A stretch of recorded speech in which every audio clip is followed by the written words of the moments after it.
Hello guys, আপনারা দেখতে পাচ্ছেন যে সাপটি দেখা যাচ্ছে ভয়ঙ্কর রূপ নিয়ে কিন্তু বাইবার এই বিষাক্ত এই সাপটি কিন্তু ভয়ঙ্কর রূপ নিয়ে কিন্তু আমাদের দেশে ছড়িয়ে পড়েছে সব জায়গাতে। আপনারা সবাই যে এই সাপটি যে যেখানে দেখবেন সাথে সাথে কিন্তু মেরে ফেলবেন। আর এই সাপটি এমনভাবে কিন্তু রূপ নিতেছে, ও কিন্তু ডিম না দিয়ে কিন্তু বাচ্চা দিয়ে দিচ্ছে। এটা একটা আল্লাহর গজব। হয়তো আল্লাহ আমাদের এই গজব থেকে সবাইকে হেফাজত করুক, আর এই সাপ থেকে আমাদের সবাইকে রক্ষা করুক। যেই জেলায় অলরেডি অনেক জেলায় এই সাপটি চলে গেছে, যেই জেলায় গেছে, যেই জেলায় সাপটি আপনারা দেখতে পারবেন, যে যেখানে দেখবেন সাথে সাথে মেরে ফেলবেন, না হয় আপনারা খবর দিবেন। ওই সাপ ধরার লোকেরা এসে সাপটি মেরে ফেলবে, আর আপনারা যদি পারেন সাপটি মেরে ফেলবেন। আর আপনারা এর থেকে সাবধানে থাকবেন। বাড়ির আশেপাশে ধানের খামার, আশেপাশে ডোবা নালা যেগুলো আছে, ছিদ্র বা গর্ত যেগুলো আছে, ওগুলো থেকে আপনারা সবসময় আপনারা খেয়াল রাখবেন। আর হাঁটাচলা করবেন না, রাত্রে হাঁটাচলা করলে আপনারা লাইট নিয়ে হাঁটাচলা করবেন, আস্তে আস্তে হাঁটাচলা করবেন।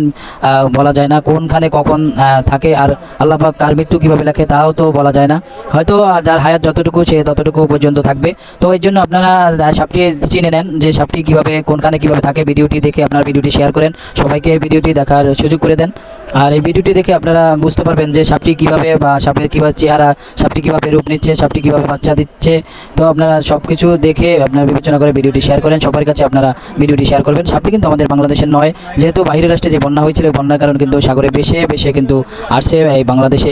তো এখন এই সাপটি যাতে মারার ব্যবস্থা করা হয়, এই জন্য সবাই তৈরি থাকেন। যে সাপ যে যেখানে দেখবেন, আপনাদের ভিডিওতেই দেখতে পাচ্ছেন যে ধান খেতে যেই লোকটি কীভাবে কী করছে, হাত নাড়াচাড়া করছে ধান নিয়ে, তখন কিন্তু এই সাপটি ওখানে এভাবে ছোপড় মারতে পারে।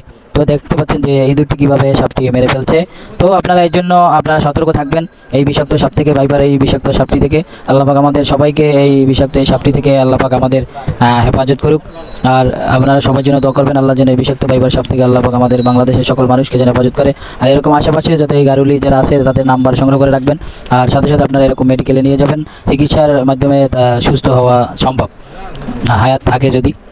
তো যখনই কামড়াবে তখনই আপনারা ব্যবস্থা নেবেন, সাথে সাথে গিট মারে দেবেন। যেখানে কামড়াবে ওখান থেকে গিট মারবেন।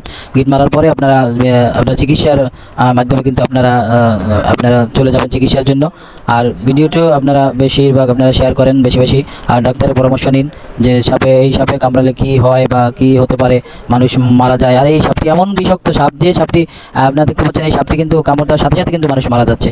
তো আপনারা সবাই সতর্ক থাকবেন এবং সাপটি দেখলে অবশ্যই মেরে ফেলার চেষ্টা করবেন এবং মেরে ফেলাবেন আর কি, এর কোনো যাতে বংশ বিস্তার না করতে পারে।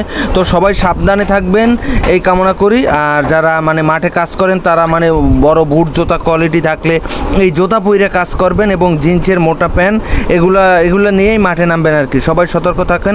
আল্লাহ তাআলা সবাইকে হেফাজত করুক এই দোয়া করি।